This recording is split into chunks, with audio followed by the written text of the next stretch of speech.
ഇയ്യോബ് അധ്യായം 16.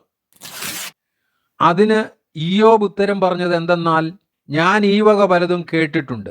നിങ്ങളെല്ലാവരും വ്യസനിപ്പിക്കുന്ന ആശ്വാസകന്മാർ. വ്യർത്ഥവാക്കുകൾക്ക് അവസാനമുണ്ടാകുമോ? അല്ല, പ്രതിവാദിപ്പാൻ നിന്നെ ചൊടിപ്പിക്കുന്നത് എന്ത്? നിങ്ങളെപ്പോലെ ഞാനും സംസാരിക്കാം. എനിക്കുള്ള അനുഭവം നിങ്ങൾക്കുണ്ടായിരുന്നുവെങ്കിൽ എനിക്കും നിങ്ങളുടെ നേരെ മൊഴികളെ യോജിപ്പിക്കുകയും നിങ്ങളെക്കുറിച്ച് തലകുലുക്കുകയും ചെയ്യാമായിരുന്നു. ഞാൻ വായ കൊണ്ട് നിങ്ങളെ ധൈര്യപ്പെടുത്തുകയും അധര സ്വാന്തനം കൊണ്ട് നിങ്ങളെ ആശ്വസിപ്പിക്കുകയും ചെയ്യുമായിരുന്നു. ഞാൻ സംസാരിച്ചാലും എന്റെ വേദന ശമിക്കുന്നില്ല. ഞാൻ അടങ്ങിയിരുന്നാലും എനിക്ക് എന്താശ്വാസമുള്ളൂ? ഇപ്പോഴോ അവൻ എന്നെ ക്ഷീണിപ്പിച്ചിരിക്കുന്നു. നീ എന്റെ ബന്ധുവർഗത്തെയൊക്കെയും ശൂന്യമാക്കിയിരിക്കുന്നു. നീ എന്നെ പിടിച്ചിരിക്കുന്നു. അതെന്റെ നേരെ സാക്ഷ്യമായിരിക്കുന്നു. എന്റെ മെലിച്ചിൽ എനിക്ക് വിരോധമായി എഴുന്നേറ്റ് എന്റെ മുഖത്ത് നോക്കി സാക്ഷ്യം പറയുന്നു.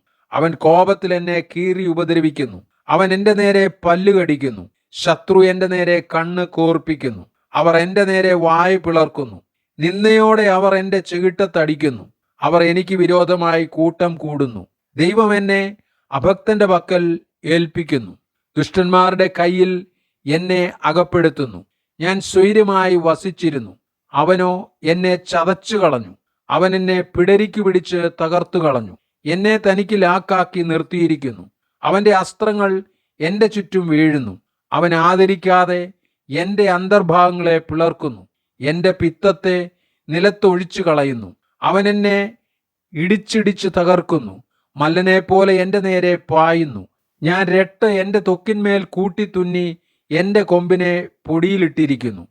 കരഞ്ഞു കരഞ്ഞ് എന്റെ മുഖം ചുവന്നിരിക്കുന്നു. എന്റെ കണ്ണിന്മേൽ അന്ധതമസ് കിടക്കുന്നു. എങ്കിലും സാഹസം എന്റെ കൈകളിലില്ല. എന്റെ പ്രാർത്ഥന നിർമ്മലമത്രേ. അയ്യോ ഭൂമിയെ, എന്റെ രക്തം മൂടരുതേ. എന്റെ നിലവിളി എങ്ങും തടഞ്ഞു പോകരുതേ. ഇപ്പോഴും എന്റെ സാക്ഷി സ്വർഗത്തിലും എന്റെ ജാമ്യക്കാരൻ ഉയരത്തിലും ഇരിക്കുന്നു. എന്റെ സ്നേഹിതന്മാർ എന്നെ പരിഹസിക്കുന്നു. എന്റെ കണ്ണോ ദൈവത്തിങ്കിലേക്ക് കണ്ണുനീർ പൊഴിക്കുന്നു. അവൻ മനുഷ്യനു വേണ്ടി ദൈവത്തോടും മനുഷ്യപുത്രനു വേണ്ടി അവന്റെ കൂട്ടുകാരനോടും ന്യായവാദം കഴിക്കും. ചില ആണ്ട് കഴിയുമ്പോഴേക്ക് ഞാൻ മടങ്ങി വരാത്ത പാതയ്ക്ക് പോകേണ്ടി വരുമല്ലോ.